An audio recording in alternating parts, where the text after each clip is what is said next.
মাথার ভেতরে দুইটি পোকা, একটি চালাক একটি বোকা। সবাইকে নিয়ে যেরকম ট্রোল হয়ে থাকে, আমরা মীর রাব্বিকে নিয়ে কোনো ট্রোলিং দেখছি না। এই বিষয়টা আপনি কিভাবে দেখেন? তোমার বাচনভঙ্গি আমি দেখছি অনেকক্ষণ থেকে। আচ্ছা আচ্ছা, বলতো আজকে আজকে দর্শক সকলকে জানাই স্বাগতম। স্টার্টআপ 24 এর পক্ষ থেকে সঙ্গে আছি আমি জয়িতা আশরাফ, এবং আমার সঙ্গে আজকে যিনি আছেন তিনি তার প্রতিভা, সৃষ্টিশীল আচরণ এবং অভিনয় দ্বারা বাংলাদেশের সকল মানুষের মন জয় করে নিয়েছেন। নানাদাদিন মীর রাব্বি ভাইয়া। আসসালামু আলাইকুম ভাইয়া, কেমন আছেন? খুবই ভালো আছি, আপনি কেমন আছেন? আমি ভীষণই ভালো আছি। মীর রাব্বি নামটা শুনলে সবার আগে যেটা মাথায় আসে তার সুন্দর অভিনয় এবং বাচিক শিল্প। সবার আগে কোন প্রশ্নটা আপনি আশা করেন করা উচিত? যেটা ইচ্ছে, কারণ আমি তো একদম স্বয়ং সামনে আছি, তো যে কোনো কিছু নিয়ে কথা বলতে পারি। তবে আমরা একদম সেই জার্নি শুরু থেকে যাব 2005 সাল, যখন আপনি রেডিও টুডেতে আউটডোর ব্রডকাস্টে কাজ করতেন এবং সেখান থেকে যাত্রা শুরু করেন। রেডিওর জার্নিটা আপনার কি করে শুরু হলো? রেডিও জার্নিটা শুরু হলো যে আমার ওই মুহূর্তে আমি কোনো না কোনো কাজের সঙ্গে অফিসিয়ালি ইনভলভ হওয়ার জন্য সুযোগ খুঁজছিলাম। তার আগে যেটা হয় যে আমার মাত্র পরীক্ষা দিয়েছি এবং তারপরে থিয়েটার সংক্রান্ত বা এই রিলেটেড কিছু লোক, চারুকলা কেন্দ্রিক কিছু সার্কেল, এর মধ্যে একটা চলাফেরা, ওঠা বসা। তার মধ্যে মনে হচ্ছিল যে একদম প্রাতিষ্ঠানিকভাবে যদি কোনো কিছুর সঙ্গে যুক্ত হওয়া যায়। তখন শুনলাম কোনো একটা মাধ্যমে যে বাংলাদেশে ফর দ্য ফার্স্ট টাইম একটা এফএম রেডিও আসতে যাচ্ছে। তখন সেটা একদম একটা বিপ্লবের মতো একটা সময় ছিল। এফএম একটা অন্যরকম একটা ট্রেন্ডের মতো, একটা পপ কালচারের একটা নতুন বেঞ্চমার্কের মতো, একটা মাইলস্টোনের মতো। তো সেই আগ্রহ থেকে তখন খোঁজ খবর নেয়া এবং তারপরে রেডিও টুডের অফিস খুঁজে বের করা, সিভি জমা দেয়া, তারপরে একটু করে অডিশন দেন যুক্ত হয়ে যাওয়া। এবং আমার কাছে মনে হয় যে আমার ছোটবেলায় শিখবার জন্য বা ওই সময়টা যদি নিজেকে একটু একটু করে গড়ে তুলবার কোনো একটা প্রয়াস থেকে থাকে, তখন যাদেরকে পেয়েছি সবার অন্যরকম একটা ভূমিকা আছে, একটা সবার অবদান আছে। একসাথে বেড়ে উঠেছি আমরা অনেকেই।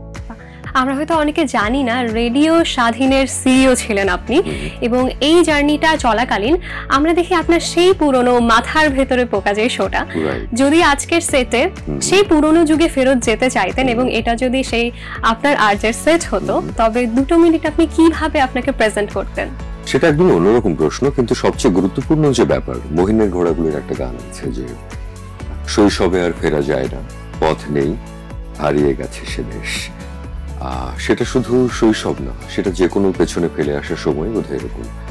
তো মাথার ভেতরে পোকা, আমি কদিন আগেই আমার খুব পুরনো একজন পরিচিত এক ভদ্রলোকের সঙ্গে কথা বলছিলাম যে সে সময় যেভাবে কথা বলতে পারতাম, যে ভাবনায়, যে দর্শনে, যে দৃষ্টিভঙ্গিতে আমি চারপাশ দেখছি, অনুভব করছি, কথা বলছি, কমিউনিকেট করছি, সেই সাহস, সেই বয়স, সেই সময় সবকিছু বোধহয় এত পেছনে ফেলে এসেছি যে ওটাকে অনেক দুঃসাহস মনে হয়।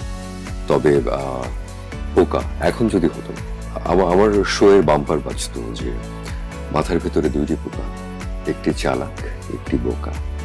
তো বোকা পোকা হয়েই একটা সময় পার করে দিতাম। বাহ, মাশাআল্লাহ।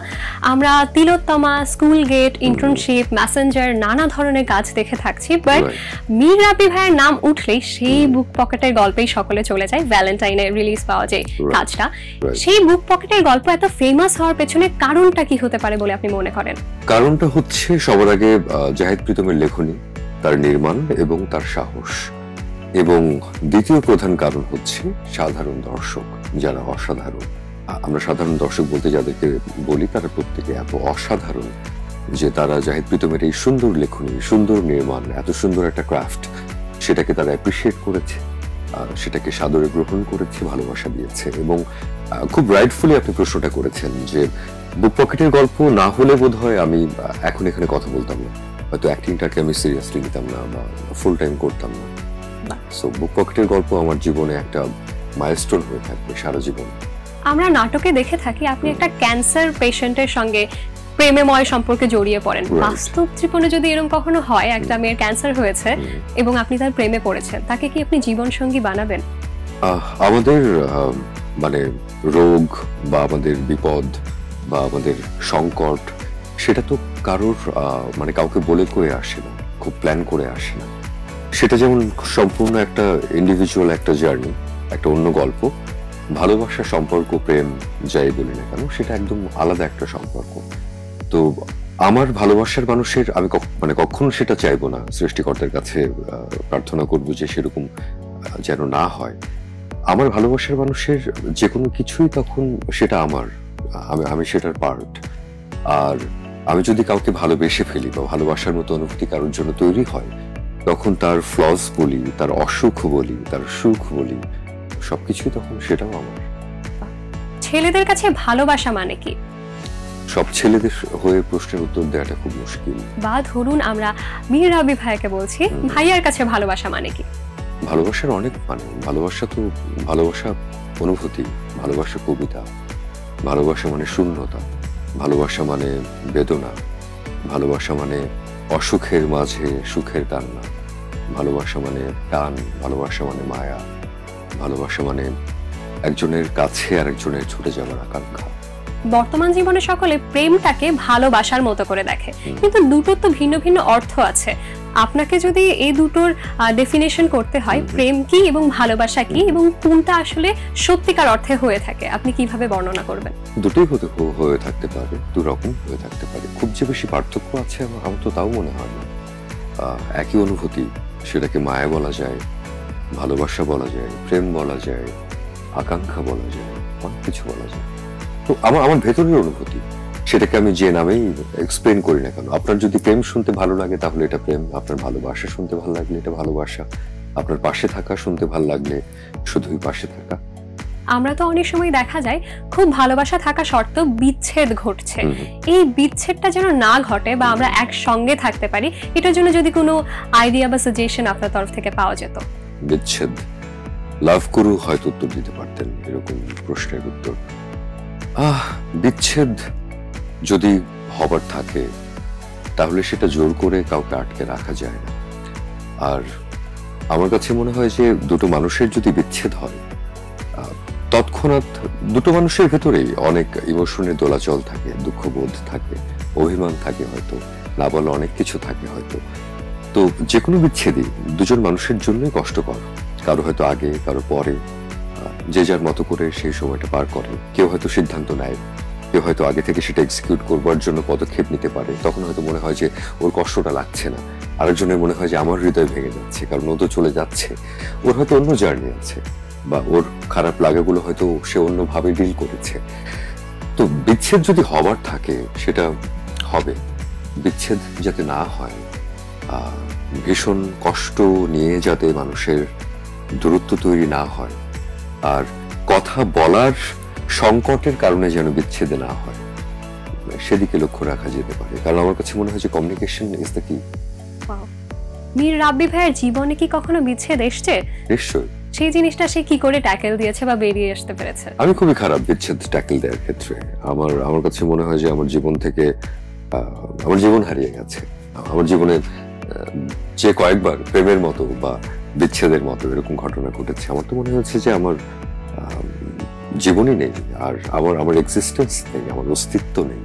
আমার তো এরকমই মনে হয়েছে, এবং আমার কাছে মনে হয় যে সেটা আসলে আমার কাছে মনে হয় যে আমার কোনো বিচ্ছেদই হয়তো আমি শেষ পর্যন্ত কাটিয়ে উঠতে পারিনি, বা কোনো না কোনো ভাবে হয়তো আমার ভেতরে রয়ে গেছে। সেটার প্রপাত বলি, সেটার এক ধরনের স্মৃতি বলি। তো বিচ্ছেদ মানুষকে অন্যরকম করে দেয় আসলে। আমরা সবাই জেনে থাকি মীর রাব্বি ভাইয়া ন্যাচারাল অ্যাক্টিং এর জন্য ভীষণ জনপ্রিয়। সে প্রত্যেকটা ক্যারেক্টারের ডেপথে ঢুকতে পারে এবং ফুটিয়ে তুলতে পারে চরিত্রকে, এবং প্রত্যেকটা ডিরেক্টর যখন একটু চ্যালেঞ্জিং ওয়ার্ক করতে চায় সবার আগে আপনার নামটা মাথায় নিয়ে আসে। এত সুন্দর একটা বিষয় বা এত গর্বের একটা বিষয়কে আপনি কিভাবে দেখেন? আমার কাছে মনে হয় যে পুরোপুরি সত্যি না ব্যাপারটা। আমি এত ভালো অ্যাক্টিং করি না, আর প্রত্যেক দিন আমি শিখছি, এবং আমি খুব রিয়েলাইজ করতে পারি যে আমি ভালো করিনি বা আরো ভালো করতে পারতাম। এবং আমি নিজেই জানি যে আমার অনেক খারাপ কাজ আছে, যেটা নিয়ে আমি একদমই স্যাটিসফাইড না। আর কোনো কাজে হয়তো যে একটু ভালো হয়েছে, আরো ভালো হতে পারতো, সেটাও আমি জানি। তো আমার কাছে মনে হয় যে আমি ডেডিকেশন দিয়ে কাজটা করবার চেষ্টা করি, সেটাই হয়তো মানুষ অ্যাপ্রিশিয়েট করে। সিনেমার টপিকে যদি যেতে চাই, আমরা বেশ কিছু আপনার কাজ সম্পর্কে শুনছি, যেমন বকুলের বুকে রক্ত করবী, কুরকাপ, এই দুটো সিনেমা নিয়ে আপনার কিছু বলার আছে কিনা, বা কোনটা বেশি চ্যালেঞ্জিং ছিল আপনার জন্য? আমার কাছে প্রত্যেকটা কাজই চ্যালেঞ্জিং। এখন বসে যে আমরা কথা বলছি এটাও কম চ্যালেঞ্জিং না আপনার সঙ্গে কথা বলা। তো সেটা অনেক বড় স্কেলে কোনো ফিল্ম হোক, বা খুব ছোট্ট ডিউরেশনের কোনো শর্ট ফিল্ম হোক, বা একটা 40 মিনিটের নাটক হোক, অ্যাক্টিং যখন আপনার করতে হবে তখন আপনার একই রকম শ্রম দিতে হবে, একই রকম ডেডিকেশন দিতে হবে, মনোযোগ দিতে হবে, খাটতে হবে। এটা আমার মনে হয়। আর কুরকাপ নিয়ে এবং বকুলের বুকে রক্ত করবী, এই দুটো নিয়ে বলতে গেলে দুটোই অনেক ভালোবাসার কাজ, কিন্তু দুটোই আটকে গেছে ডিরেক্টরের কাছে পোস্ট প্রোডাকশনে। আমার নূর ইমরান মিঠু ভাই একটা ডিরেক্টর কুরকাপের, শাহরিয়ার পলক আরেকটা ডিরেক্টর বকুলের বুকে রক্ত করবী। এখন এই দুজন জানেন যে কবে সেই দুটো প্রজেক্টের মুখ আমরা দেখব। কুরকাপ আমরা দেখছি 17 বছর ধরে লিখিত একটি গল্প। এই 17 বছর ধরে একটা গল্প লিখেছে, তবে কি পরিমাণ ডেডিকেশন ছিল লেখকের, এই বিষয়ে কিছু বলার আছে কিনা? সাধুজ্জামান স্যার ওনার নিজের জীবনের অনেক কিছু এখানে লিখবার চেষ্টা করেছেন। উনি তো দুর্দান্ত রাইটার, উপন্যাস লিখেন উনি, by profession he is a doctor. তো এখানেও কুরকাপেও আমার ক্যারেক্টারটা একটা ডাক্তারের, যেটা তার নিজের জীবনের সঙ্গে অনেক অর্থে মিলে যায়। তো তার জীবনের একটা জার্নি, এবং সেই জার্নি আমার করতে গিয়ে মনে হয়েছে যে এটা ম্যাজিক রিয়েলিজমের মতো, এটা একটা পরাবাস্তব একটা কিছু। মানে আমি সুন্দরবনের একেবারে শেষ প্রান্তে বলা যায়, বা আমি বলতাম তো যে একদিকে সুন্দরবন আরেকদিকে বঙ্গোপসাগর, মাঝখানে ট্রলারে ভাসছি আর কাজ করছি। তো এরকম একটা জায়গায় ওরকম জনপদ, সেই জনপদের মানুষ, তাদের জীবনযাত্রা, এটা একটা ম্যাজিক রিয়েলিজমের মতো জার্নিটা। আমার কাছে মনে হয় যে আমার সারা জীবনের একটা অর্জন হয়ে থাকবে এই সময়টুকু। বাহ, আপনার কাছে কি মনে হয় সৃষ্টিশীল জীবন বেশি আনন্দের নাকি চাকরি জীবন? চাকরির জীবন তো মানে চাকরির জীবনটাও সৃষ্টিশীল হতে পারে। সৃষ্টিশীল হতে হলে আপনার চাকরি করা লাগবে না বা চাকরি ছেড়ে দিতে হবে, সেটা বোধহয় ঠিক না। মানে মানুষ যে কোনো ভাবেই সৃষ্টিশীল হতে পারে।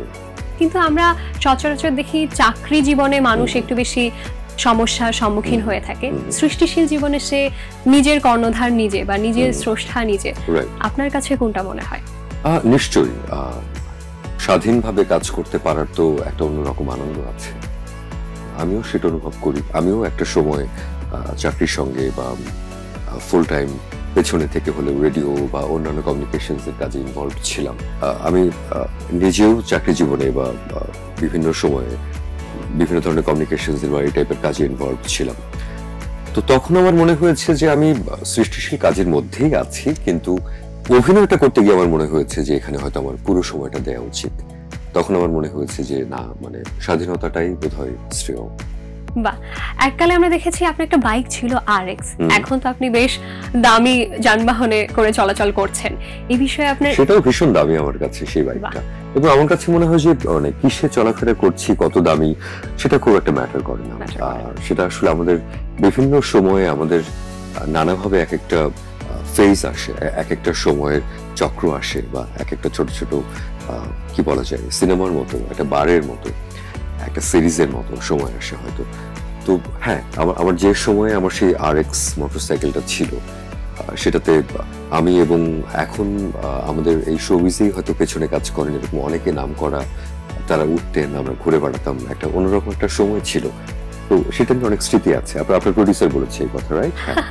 কারণ তিনিও দেখেছেন যে সেই সাইকেলে মাসুদ হাসান উজ্জ্বল ভাই, তারপরে মাহমুদুজ্জামান বাবু ভাই, আমি, আমরা ট্রিপলিং করে ঘুরে বেড়াতাম, এক এক সময় এক একজন মিলে। আমরা কনসার্টে যাচ্ছি, মেঘদলের শো হচ্ছে, চারুকলার বর্ষবরণ হচ্ছে, বা নবীন বরণ হচ্ছে, কত কিছুর মধ্যে ছিলাম আমরা। আমরা দেখছি আপনার কিছু বেশ জনপ্রিয় কাজ আমাদের কাছে অনেক বেশি পছন্দনীয় এবং ভাইরাল কিছু কাজ আছে। সামনে আমরা আপনাকে কি ধরনের সিনেমাতে দেখতে পারছি, বা কোন ধরনের কাজগুলোতে বেশি দেখতে পারছি? নাটক সিনেমা জানি না, আমি কাজ করতে যাচ্ছি, আমি কাজ করছি, সেটা যে ফরম্যাটেই হোক না কেন। এই মুহূর্তে আমি একটা কাজ নিয়ে খুব এক্সাইটেড, যেটা ক্যাপিটাল ড্রামাতে রিলিজড হবে খুব শীঘ্রই। তার নাম হচ্ছে এমনও দিনে তারে বলা যায়। আমার কাছে মনে হয় যে এমনও দিনে তারে বলা যায় একটা কবিতার মতো কাজ, আবারও আমার ভীষণ পছন্দের, আমার ভীষণ কাছের একজন মানুষ জাহিদ প্রীতমের ক্রাফট করা একটা আর্ট ওয়ার্ক আমি বলবো, তো সেটা নিয়ে আমি খুবই আশাবাদী। আর আরেকটা কাজ আছে দুঃসাহস, সেটা নিয়ে আমি খুবই আশাবাদী। আর যে বলেন কিংবা অভিনেতা কিংবা আমরা যদি বলি লেখক, আবৃত্তি শিল্পী, আপনার তো অনেকগুলো গুণ আছে।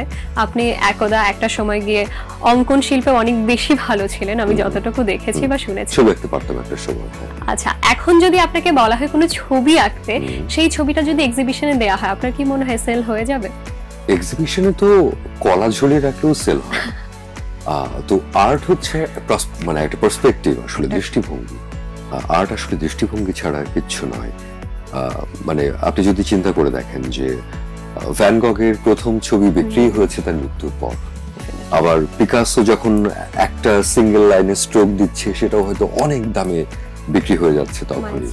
তো আর্ট কখন কোনটা কোনভাবে সমাদৃত হবে, কোনটা কখন মানুষের কাছে কখন গ্রহণযোগ্য হয়ে উঠবে, কতটা গ্রহণযোগ্য হয়ে উঠবে, সেটা আসলে দৃষ্টিভঙ্গির উপরে ডিপেন্ড করে। বাট আমি এই মুহূর্তে ছবি আঁকলে হয়তো এক্সিবিশনে দিতে চাইতাম না, কারণ আমার মনে হয় যে এই মুহূর্তে আমি খুবই রাস্টি, আমার আরো প্র্যাকটিস করা উচিত এখন যদি ছবি আঁকি।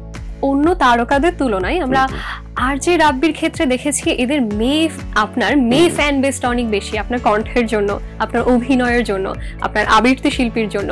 এই বিষয়টা আপনার কেমন লাগে? যে আমি তো জানি না এটা সত্যি কিনা। এটা আমরা দর্শকরা জানি, আসলে জানি না সত্যি কিনা।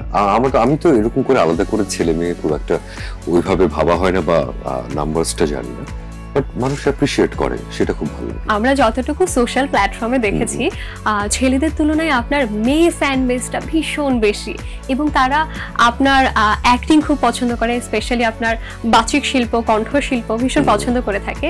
তো আপনি জীবনে এখনো কি প্রেমে পড়েন, বা কটা প্রেম করেছেন? কি কঠিন প্রশ্ন, খুবই কঠিন প্রশ্ন। আল্লাহ, আমি এসব নিয়ে কোনোদিন কথাই বলিনি।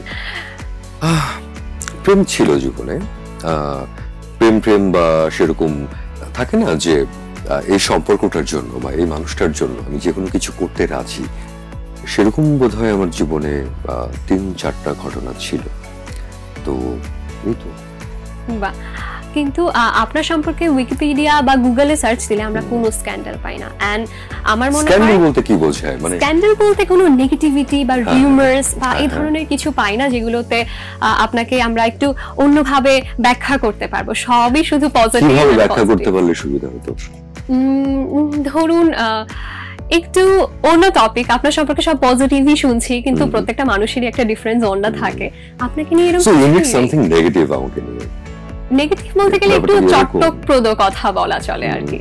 তো এরকম যদি চটকপ্রদ কথা হতো, তবে আপনি কি মনে করতেন, কেমন লাগতো আপনার শুনতে? বা সবাইকে নিয়ে যেরকম ট্রোল হয়ে থাকে, আমরা মীর রাব্বিকে নিয়ে কোনো ট্রোলিং দেখছি না, এই বিষয়টা আপনি কিভাবে দেখেন? স্বাভাবিকভাবে দেখি। আমি খুব স্বাভাবিকভাবে দেখি, বাট আমি তোমার বাচনভঙ্গি আমি দেখছি অনেকক্ষণ থেকে। আচ্ছা আচ্ছা, মানে প্রিভিয়াস টক, আমি তোমার কথা শুনছি। আমি বরাবরই এই ভাষাতেই কথা বলে থাকি, যদিও আমি ভীষণ ট্রোলিং এর শিকার হই। আপনি একজন বড় মাপের আর্টিস্ট, আমি একদম বড় মাপের আর্টিস্ট, আমি খুব নগণ্য আর্টিস্ট, কিন্তু ভাষার জন্য আমি প্রায় অনেক কথা শুনে থাকি। বলতো আজকে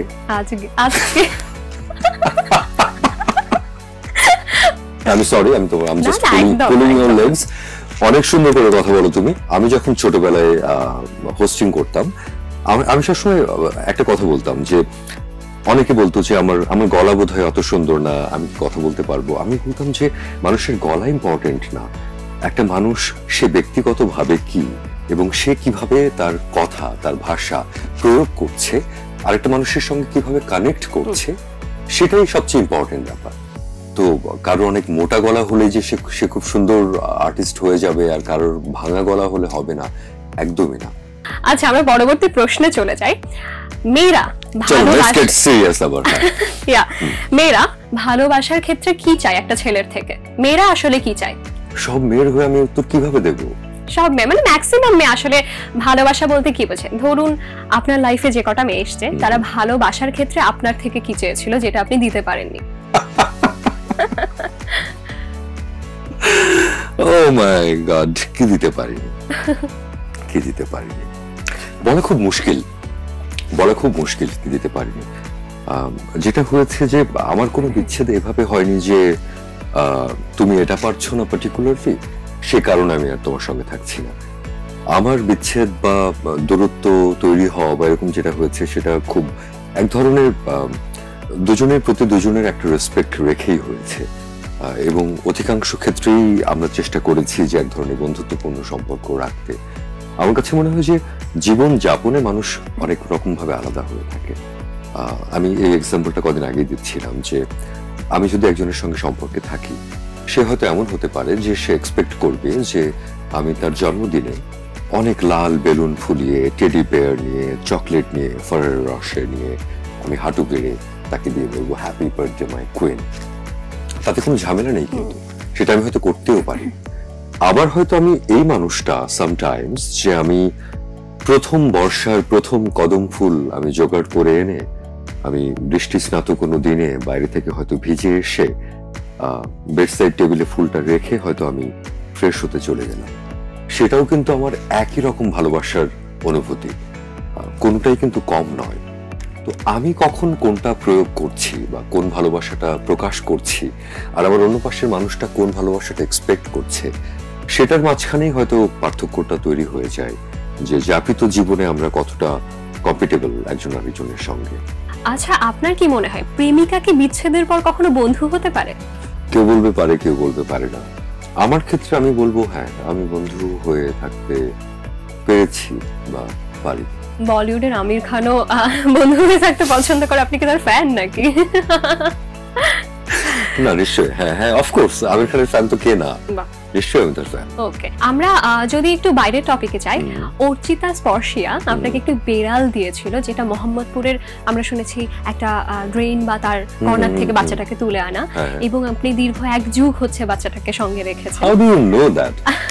আমার বাচ্চাটার বয়স অনেক, এখন প্রায় 14 বছরের বেশি, এবং মাশাআল্লাহ আলহামদুলিল্লাহ যে এখনো সে ভালো আছে। এখনো সে দেখে বোঝা যায় যে ওরা তো বয়স হয়েছে। বাচ্চাটার ডাক নাম কি? মিউ মিউ। মিউ মিউ। ঝিনাইদহে আপনার 13টি পার্সিয়ান বেড়াল আছে। এটা হচ্ছে আমার কাজিনের, সবার মিলিয়ে এসে ফ্যামিলি। 13টা না, এখন বোধহয় গুনলে তার বেশি হয়ে যাবে। আমি মনে আছে যে গত বছর গুনে এসেছিলাম 13টার মতো, এখন তার চেয়ে বেশি। কিন্তু আপনি কি এগুলো কাউকে বিক্রি করতে চান কিনা বা অ্যাডপশনে দিতে চান কিনা? না, আমি পশু পাখি বিক্রির ব্যাপারটাতে আমি খুব একটা ব্যক্তিগতভাবে পছন্দ করি না। আমার কাছে মনে হয় যে কেউ যদি নিতে চায়, অ্যাডপ্ট করতে চায়, সেটা হতে পারে, এবং সেটা আমি করেছিও, আমি দিয়েছিও বা নিয়েছি অন্যদের কাছ থেকে। আমরা প্রবাদ বাক্যে শুনেছি মানুষ থেকে কুকুর বেড়াল উত্তম। আপনার কাছে এই বিষয়টা কিভাবে ব্যাখ্যা? আমার কাছে মনে হয় যে উত্তম কি অধম বলবো না, আমি বলতে পারি যে মানুষ এমন একটা চরিত্র বা মানুষ এমন একটা জীব যে পৃথিবীর জন্য সবচাইতে ক্ষতিকর, আবার এই মানুষই হয়তো পৃথিবীর চাইতে সবচাইতে উপকারী, কিন্তু মানুষ এই পৃথিবীর জন্য সবচাইতে ধ্বংসাত্মক, সবচাইতে ক্ষতিকর। মানুষের যে আর বেশি কারো ক্ষমতা নেই। মানে পৃথিবীর সব বাঘ, লায়ন একসাথে হয়েও তো একটা মানে পারমাণবিক বোমা বানিয়ে ফেলতে পারবে না, বা ধ্বংস করে দিতে পারবে না, বা হিংসা ছড়াতে পারবে না অন্তত, বা আরো নানাভাবে, সেটা যুদ্ধ বলি, বিগ্রহ বলি, মানুষের সাথে মানুষের অমানবিক আচরণ বলি, মানবেতর যে সব ঘটনা ঘটছে সারা পৃথিবী জুড়ে, সেটা ফিলিস্তিনে বলি বা সেটা সোমালিয়াতে বলি, সেটা কোথায় হচ্ছে না, বা আমাদের পাশেই বর্ডারের পাশেই ওপারে যা হচ্ছে, বা আমরা রেফিউজি সংকটের সঙ্গে আমাদের দেশ সরাসরি ইনভলভড। তো মানবতার সংকট তো সারা বিশ্বে ভয়াবহ। তো সেই অর্থে তো প্রাণীকুল আমাদের থেকে অনেক ভালো, অনেক ভালো। তারা তো ক্ষুধা পেলে শিকার করে, আমরা তো অপ্রয়োজনে খুন করি। আমরা যদি রাবি ভাইয়ার 3টে প্রশংসনীয় কথা শুনতে চাই এবং 3টে সমালোচনা শুনতে চাই, রাবি ভাইয়া কি বলবেন? আমাকে আপনার 3টে ভালো গুণ এবং 3টে খারাপ গুণ। খারাপ গুণ বলতে পারি যে আমি খুব একটা মর্নিং পারসন না। সকালে ঘুম থেকে উঠতে আমার খুব ঝামেলা হয়। শুটিং সকালে থাকলে আমার সারাদিন মনে হয় যে আমি স্লিপ ডিপ্রাইভড। আচ্ছা, একটা গেল, আমি মর্নিং পারসন না। 2 নম্বর হচ্ছে যে আমি খুব কমিউনিকেশনস খুব একটা ভালো না। ব্যক্তিগত জীবনে আমি খুব একটা ভালো না কমিউনিকেশন। যোগাযোগ মেনটেন করা, দেখা করা, আড্ডায় যাওয়া, এগুলো আমি করতে মানে খুব একটা পারি না। একটা সময় করতাম। Self me person. Not really, মানে ওই যে বললাম না, একটা মানুষের এক একটা সময় যায়, এমন হয়তো অনেক সময় গেছে যে আমি সব জায়গায়, আমি এভরিওয়্যার। তো হয়তো এখন আমার ওই সময়টাই চলছে যে আমি একটু নিজের মতো থাকতে পছন্দ করি। এটা একদিক থেকে একটা নেগেটিভ ট্রেডই আমি বলবো। থার্ড হচ্ছে আমি বেহিসাবি। হ্যাঁ, আমার ব্যক্তিগত জীবনে জীবন গুছিয়ে নেওয়ার ব্যাপারে মানুষ যেরকম অনেক সচেতন থাকে, আমি একদমই সেরকম না। আর 3টে ভালো গুণ এটা তো অন্য মানুষ বলতে পারবে। আপনার কাছে কি মনে হয় যে ব্যক্তি জীবনে আপনি আনন্দ পান এই 3টে কাজ করে? মানুষের আনন্দ দেখলে আমার ভালো লাগে। কোনো জায়গায় ছোট ছোট কোনো গল্প, আনন্দের গল্প আমাকে অনেক আনন্দিত করে। ঠিক দূরে কোনো জায়গায়, পৃথিবীর কোনো একটা অন্য প্রান্তে যদি ভীষণ মানবতাহীন কোনো ঘটনা ঘটে, ওটা যেমন আমাকে অনেক স্পর্শ করে। খুব ছোট্ট কোনো একটা ঘটনা আমাকে অনেক অনেক স্পর্শ করে। কদিন আগে যে ফুটপাতে থেকে দুটো বাচ্চা মেয়ে ওরা লেখাপড়া করছে, স্কুলে যাচ্ছে, মানে আমার মনে হয় যে ওই দিনটাই আমার অন্যরকম ছিল। আবার একটা দিনে আমার অন্যরকম যায় একটা জঘন্য, একটা নিকৃষ্ট একটা খবর পড়লে, যেটা কোনো মানুষেরই তৈরি, অন্য মানুষের প্রতি নৃশংসতার কোনো একটা খবর। আচ্ছা, আমরা পরিবারে চলে যাই। অবশ্যই আপনার বাবা মা আপনাকে দেখে ভীষণই গর্বিত। আপনার ভাই বোন বা পরিবারের সকলে আপনাকে এই পজিশনে দেখে কিভাবে দেখে? খুব স্বাভাবিকভাবেই দেখে। বা আপনি তো একদম শিল্পের সঙ্গে ছোটবেলা থেকে অতপ্রতভাবে যুক্ত। এটার পেছনে কি আম্মুর ইন্টারেস্ট বেশি ছিল না আব্বুর ইন্টারেস্ট? দুজনেরই। তবে ইন্টারেস্ট প্রকাশ করতেন আম্মু বেশি। আমার বাবা ছোটবেলা থেকে বাইরে বাইরে থাকতেন চাকরির প্রয়োজনে। তো আমার মাও চাকরি করতেন, এখনো করেন, কিন্তু মা সঙ্গে ছিলেন। বাবা একদম বাইরে বাইরে থাকতেন। একান্নবর্তী একটা পরিবার ছিল। আমার অন্য চাচাতো ভাই, অনেক কাজিনস, সেটার একটা অন্যরকম সৌন্দর্য ছিল। অনেক কিছু জানতে পারতাম। মানে হয় না যে কোনো কাজিনের রবীন্দ্রনাথ অনেক পছন্দ, কেউ শুনছে ওয়ারফেস, কেউ শুনে নচিকেতা, কারো অঞ্জন সুমন পছন্দ। তো সব ধরনের টেস্ট, সব ধরনের ছোট ছোট গল্প, বিভিন্ন ধরনের সিনেমা নাটক দেখার বা বিভিন্ন ধরনের শিল্পের সঙ্গে সম্পৃক্ত হওয়ার একটা সুযোগ ছিল। আর মার আগ্রহ ছিল, প্রচুর কম্পিটিশনে অংশ নিতাম আমি ছোটবেলা থেকে, স্পেশালি ছবি আঁকা, কবিতা, অভিনয়, বিতর্ক। তো মা অনেক উৎসাহ দিতেন, এখনো দেন। কবিতার কথা শুনে মনে হলো আপনি একজন নিখুঁত আবৃত্তি শিল্পী। একদমই নিখুঁত না। আমরা যদি আপনার কাছে আজকে 2টো লাইন কবিতা শুনতে চাই আপনার পছন্দের, তবে আপনি কোনটা শোনাবেন আমাদের? এমনও দিনে তারে বলা যায়, এমনও ঘন ঘোর বরিশায়, এমনও দিনে মন খোলা যায়, এমনও মেঘস্বরে বাদল ঝড় ঝরে, তপনহীন ঘন তমসায়, এমনও দিনে তারে বলা যায়। সে কথা শুনিবে না কেহ আর, নিভৃত নির্জন চারিধার, দুজনে মুখোমুখি গভীর দুঃখে দুঃখী, আকাশে জল ঝরে অনিবার, জগতে কেহ যেন নাহি আর। সমাজ সংসার মিছে সব, মিছে জীবনের কলরব, কেবল আখি দিয়ে আখিরও সুধা পিয়ে, হৃদয় দিয়ে হৃদয় অনুভব, আধারে মিশে গেছে আর সব। আমি চোখ সরাতে পারছি না, খুবই শ্রুতিমধুর ছিল। কিন্তু এই যে এমনও দিনে বলা যায় এর সঙ্গে কি আপনার কোনো নাটকের নামে মিল আমরা পাচ্ছি? এক্স্যাক্টলি, যে জন্য আমার এখানে আসা আজকে স্পেশালি। এমনও দিনে তারে বলা যায় ক্যাপিটাল ড্রামাতে আসছে খুব শীঘ্রই। নির্মাণ, লেখনী এবং crafted by the great Zahid Pritam এবং তৌসিফ মাহবুব, পিয়ন্তি উর্বি, আমি এবং আরেকজন আছেন, তার নাম আমরা এই মুহূর্তে বলছি না, নাটক প্রকাশ পেলে বলবো। একটা সারপ্রাইজ একটা ক্যারেক্টার আছে এবং আরো সহশিল্পী আছেন আমাদের সঙ্গে। আমরা জাহিদ প্রীতম ভাইয়ের সঙ্গে আপনার বেশ কিছু কাজ দেখেছি। তৌসিফ ভাইয়া, উর্বি আপু, এদেরকে নিয়ে আপনাকে যদি কিছু বলতে বলা হয়, এদের কাজ নিয়ে, এদের ডেডিকেশন নিয়ে, আপনি তারা জানে না বা তাদেরকে বলেননি এখন অবধি, মনে মনে রেখেছেন, কি বলতে চান? উর্বির জীবনে প্রথম কাজের পর দ্বিতীয় কাজটাই আমার সঙ্গে, এবং সেটা এখনো রিলিজড হয়। এবং তারপরে আমরা বেশ অনেক কাজ করেছি। উর্বির সঙ্গে কাজ করে আমার একটা অন্যরকম আরাম আছে। ও একদম খুব সহজে কমিউনিকেট করা যায় ওর সঙ্গে। ও খুব এক্সপ্রেসিভ অ্যাক্টিং করার ব্যাপারে, খুব ডেডিকেটেড, সিনটার ভেতরে ঢুকে যাবার চেষ্টা করে, একটা ক্যারেক্টার হওয়ার চেষ্টা করে, আবেগ দিয়ে কানেক্ট করবার চেষ্টা করে, সেটা খুব ভালো লাগে। এবং ওর সঙ্গে কাজ করে এক ধরনের আমাদের খুনসুটি বলি, আমাদের ঝগড়া বলি, কাজের আরাম বলি, সবকিছুই আছে।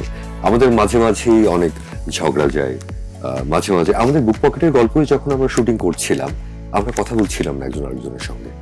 তো জাহিদ প্রীতম হয়তো বলছে যে জানতো আসেন একসাথে, আপনি জানো, তারপরে আমরা একবারে সিন করবো। বা প্রথম জাহিদ প্রীতমের সঙ্গে আমার রুবির যখন প্রথম মিটিং, ওই মিটিং এ আমরা এত ঝগড়া করছি একটা অন্য বিষয় নিয়ে। জাহিদ প্রীতম বলছে আমি কাজ করবো কিভাবে আপনাদের নিয়ে, আপনারা কি কাজ করবেন, আসলে আপনাকে একসঙ্গে কাজ করতে পারবেন? তো এরকম যে আমরা কথা বলছি না কিন্তু সিন করছি, আমরা কাজ করছি, আবার আমাদের মিল হয়ে গেল, আবার আমরা খুব ভালো। তো উর্বি গুড হার্টেড একজন, গুড সোল, খুব ভালো একজন মানুষ। তৌসিফ এই মুহূর্তে যারা কাজ করছেন এবং এই মুহূর্তে যারা প্রথম সারিতে অবস্থান করছেন বাংলাদেশের মিডিয়াতে, তাদের মধ্যে তৌসিফ অন্যতম এবং ব্রিলিয়ান্ট অ্যাক্টর। এবং তৌসিফের যে ডেডিকেশন, সেটা সকাল হোক রাত হোক কাজের জন্য, মানে কিছু মানুষ থাকে না যে আমি কাজটা কাজের মতো করতে চাই খুব সততা দিয়ে, তৌসিফ ওরকম একজন মানুষ আমার কাছে মনে হয়েছে। এবং আমাদের একসঙ্গে কাজ করতে গেলে it's a very good energy to share, two exchange with. তো সেটা খুবই খুবই কমফোর্টেবল একটা আরামের জায়গা একসঙ্গে কাজ করতে পারা। আমরা কথা বলতাম, আমরা কথা বলি বা কাজ করছি, সিন করছি, সিনের বাইরে হয়তো হাজারটা ব্যাপার নিয়ে কথা বলছি। তো সেই কমফোর্টটা তৌসিফের সঙ্গে অন্যরকম। He is a very good person. Zahid Pritam সম্পর্কে যদি আমরা শুনতে চাই, তার ভালো গুণ যেটা এখন অবধি তাকে বলা হয়নি। জাহিদ প্রীতম কবি। জাহিদ প্রীতম হচ্ছে কবি। এটা আমি তাকে তো বলি যে আপনি ইউ আর এ ক্রাফটম্যান, কারণ সে সবকিছু একসাথে জোড়া দিয়ে একটা ক্রাফটম্যানশিপ দেখায় দিনের শেষে। কিন্তু জাহিদ প্রীতমকে আমার ডিরেক্টলি ওইভাবে বলা হয়নি যে বেসিক্যালি আপনি কবি। বাহ, বেশ ভালো। ফ্যাশন বলতে আপনি কি বোঝেন? ফ্যাশন বলতে আমি দুটো জিনিস বুঝি, একটা হচ্ছে আমার যেটা আরাম, আর একটা হচ্ছে বাজারে যা চলছে। বাহ, বেশ ভালো।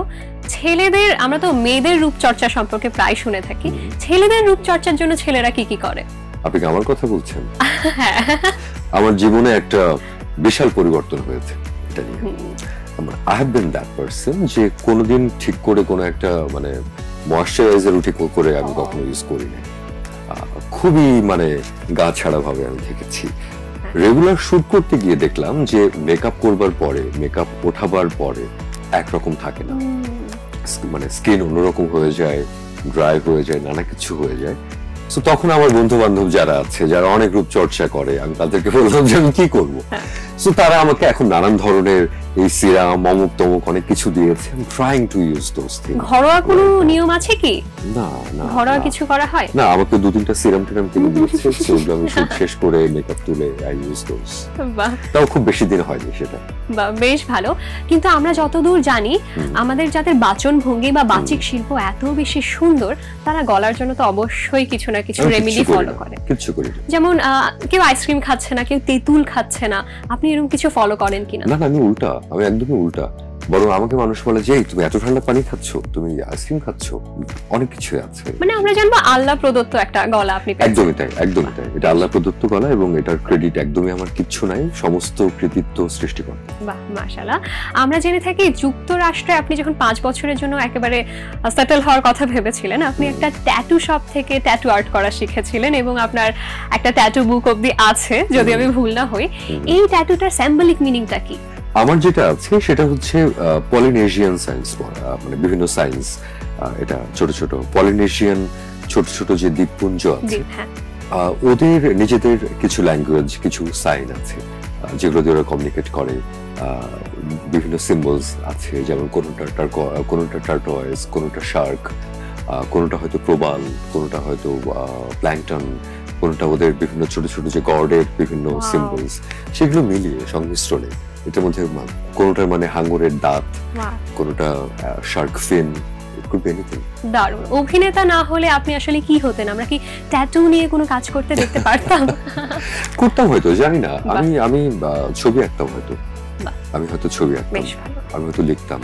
বেশ ভালো। আমরা লেখক হিসেবে আপনাকে দেখতে পারলে আমি ভীষণ খুশি হতাম, কারণ আপনার আবৃত্তি আমার পার্সোনালি ভীষণ পছন্দ। Thank you so much. এবার আমরা সেম উইকিপিডিয়াতেই যাই, যেহেতু আমরা কিছুই খুঁজে পাচ্ছি না, সব ভালো মাশাআল্লাহ, কিন্তু আমরা কোথাও না কোথাও আপনার একটা বৈবাহিক গুঞ্জন শুনতে পারছিলাম। এই বিষয়ে আপনার কিছু বলার আছে কিনা? বিচ্ছেদের কারণটা সর্বজয় আপুর সঙ্গে। That was a very mutual একটা জায়গা থেকে we decided to be separated, খুবই মিউচুয়াল রেসপেক্টের জায়গা থেকে। এবং সেটা আমি আপনাকে যেটা বলছিলাম যে দুজন মানুষ হয়তো অনেক ভালো বন্ধু হতে পারে, কিন্তু লাভ ল্যাঙ্গুয়েজে বা হাজব্যান্ড ওয়াইফের ডাইমেনশনে হয়তো তারা খুব ভালো পারফর্ম নাও করতে পারে। ইটস জাস্ট লাইক দ্যাট, এর বাইরে কিচ্ছু না। কিন্তু আপুকে এখন আপনার ভালো বন্ধু, কথা হয় মাঝে মধ্যে। বাহ, বেশ ভালো। আপনার মানসিকতা ভীষণই দারুণ, আমি যথেষ্ট সম্মান করি আপনাকে, ভালো লাগলো কথাটা বলে। আমরা এবার আরেকটু গেমে চলে যাই।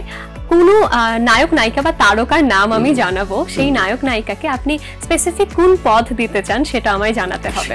সাপোজ ধরুন আমরা একটু দেশ নিয়ে কথা বলি। ধরুন আমি কিছু নায়ক নায়িকার নাম বলবো, আপনি একটা মন্ত্রণালয়ে কাজ করছেন বা আপনি দেশের প্রধানমন্ত্রী, আপনি ওই পদগুলোকে কি পদ দিতে চান?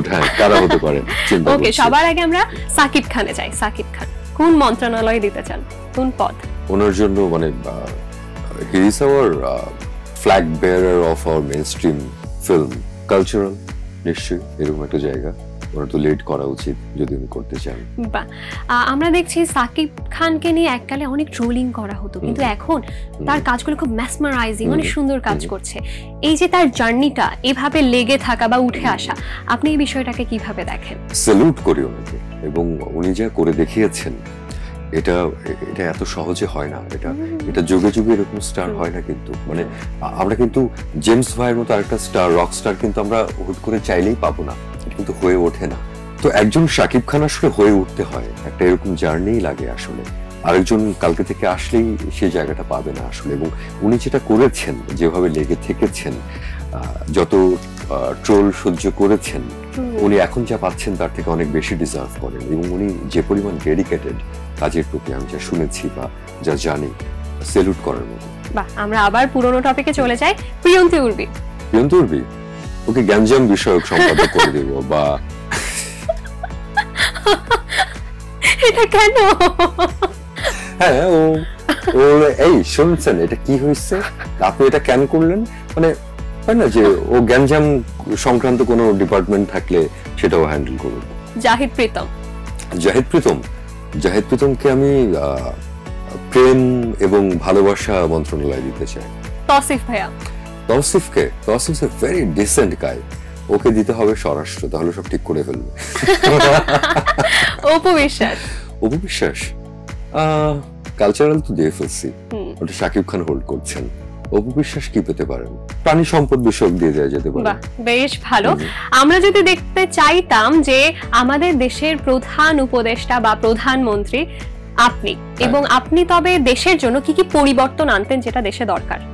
আমি যদি এরকম একটা দায়িত্ব পেতাম, কাল্পনিক অর্থেই বলছি, আমি বাংলাদেশে আমার কাছে মনে হয় যে ভ্যালুজ, সততা এবং নিয়মানুবর্তিতা, এই ব্যাপারগুলোর প্রতি একটু ফোকাসড হতাম। একটা হচ্ছে যে কোনো ক্ষতি যখন আমাদের হবার শুরু করে, আমরা বলি না যে পচন সবসময় মাছের মাথায় হয়, তারপরে আস্তে আস্তে সেটা ছড়াতে থাকে। তো আমাদের শক্ত হতে হবে ওই জায়গায় যে আমাদেরকে শৃঙ্খলার মধ্যে আনতে হবে, নিয়মের মধ্যে আনতে হবে, এবং সেটা একটু সততা এবং এক ধরনের পারস্পরিক মূল্যবোধের যে জায়গা, আমাদের ভালো মানে পারস্পরিক মানুষের প্রতি দৃষ্টিভঙ্গি বলি বা মূল্যবোধ বলি বা আমাদের আচার শিষ্টাচার, সেগুলো নিয়ে কাজ করতাম। আমার কাছে মনে হয় যে মোরাল অনেক জায়গা থেকে আমাদের অনেক উন্নয়নের জায়গা আছে। দারুণ চিন্তা ভাবনা। দর্শক স্পেশালি জানতে চাই, সামনে আমরা আপনার কি কি কাজ দেখতে চলছি? সামনে আমরা দেখতে পাচ্ছি এমন দিনে তারা বলা যায়, যেটা খুব শীঘ্রই রিলিজ হচ্ছে 2-1 দিনের মধ্যে। তারপরে দুঃসাহস নামে একটা ফিল্ম আসবে, দুঃসাহস, এটার পরিচালক কৌতূহল। এটা আমরা খুব একটা গল্প, বাগেরহাটের লোকাল একটা গল্প, দক্ষিণবঙ্গের গল্প। এটা বাগেরহাটের গল্প বললে ভুল হবে, আমরা শুট করছি বাগেরহাটের। দক্ষিণবঙ্গের ভাষা এবং সেখানকার মানুষ এবং তাদের রাজনৈতিক এবং সামাজিক ব্যক্তিগত জীবনের নানা গল্প নিয়ে এরকম একটা সুন্দর দুঃসাহসিক অভিযাত্রীর গল্প সাজানো। অভিযাত্রীটা আমাদের কৌতূহল, আমাদের পরিচালক, আমাদের সিনেমার নাম দুঃসাহস, সেটা নিয়ে আমি ভীষণ আশাবাদী। আমরা কি জুন নামে কোনো মুভি দেখছি প্রিয়ন্তী উর্বির সঙ্গে? আমাদের সেকেন্ড কাজ মানে প্রিয়ন্তী উর্বির জীবনের ওর সেকেন্ড কাজ ফিকশন, আর আমার প্রিয়ন্তীর সঙ্গে প্রথম কাজ জুন, যেটা এখন পর্যন্ত রিলিজড হয়নি। অভিজিৎ অর্ক এটার ডিরেক্টর, আশা করছি এটা হয়তো কোনো না কোনো ফেস্টিভ্যাল দিয়ে শুরু করবে তার পথ চলা। তার মানে আমরা সামনে আরো বেশ কিছু সুন্দর সুন্দর কাজ দেখতে পারছি। এমন কোন কাজ বা ক্যারেক্টার এখন অবধি আপনার করা হয়নি, আপনি করতে চান? আমি হিমু করতে চাই, আমি মিসির আলী করতে চাই, যদি সুযোগ হয় আমি শার্লক হোমসের যদি কোনো বাংলাদেশি অ্যাডাপ্টেশন হয় সেটা করতে চাই, ফেলুদা করতে চাই, ব্যোমকেশ করতে চাই, এরকম অনেক কিছু আছে করতে চাই যদি কোনোদিন করবার সুযোগ হয়। আপনার যে কোনো একটা পছন্দের যেটা আপনি আপাতত চাচ্ছেন সেটা দিয়ে শুরু হোক, এই ক্যারেক্টারটা দিয়ে শুরু হোক, সেটা কি হিমু নাকি অন্য কোনো? মিসির আলী করতে পারলে ভীষণ মজা। মিসির আলী, বাহ, বেশ ভালো, আপনাকে ভীষণই দারুণ মানাবে। এখন আমার পর্ব একদম শেষের পর্যায়ে চলে এসেছে। আমি আপনাকে বলতে চাই, আপনি এই শো এর হোস্ট, আপনি এই শো এর গেস্ট, এমন কোন তিনটে প্রশ্ন আপনি আপনার নিজেকে করতেন এবং উত্তর দিতেন যেটা আজ অবধি কোনো শোতে করা হয়নি? আপনি চান আপনাকে এই প্রশ্নগুলো করা হোক, বাট কোনো শোতে করা হয়নি এখন অবধি, সেই প্রশ্ন তিনটে কি হতো? একটা বের করাই তো মুশকিল। সবাই তো শোগুলোতে কমন কোশ্চেন করছে, আমরা একটু ভিন্নতার ছোঁয়া রাখতে চাচ্ছি, এবং সেই তিনটে প্রশ্ন কি হতো যে তিনটে আপনি শুনতে চান? আমার স্কুল নিয়ে যদি কেউ কথা বলতো, সেটা বলা হয়নি, কেউ প্রশ্ন করেনি। ঢাকায় আসবার পর ওই সময়কার জীবনযাপন, যেটা অবশ্য আজকে কোনো না কোনো ভাবে এসে গেছে, আমার সেই লকট ঝকর ভাঙা ইয়ামাহা RX মোটরসাইকেল এবং তার সঙ্গে অনেক জার্নি, ওই সময়টা আমি অনেক মিস করি। ওই সময় নিয়ে যে কোনো প্রশ্ন আমার ভালো লাগে। আর কি নিয়ে কথা বলা যেতে পারে, এই তো দুটোই থাকতাম।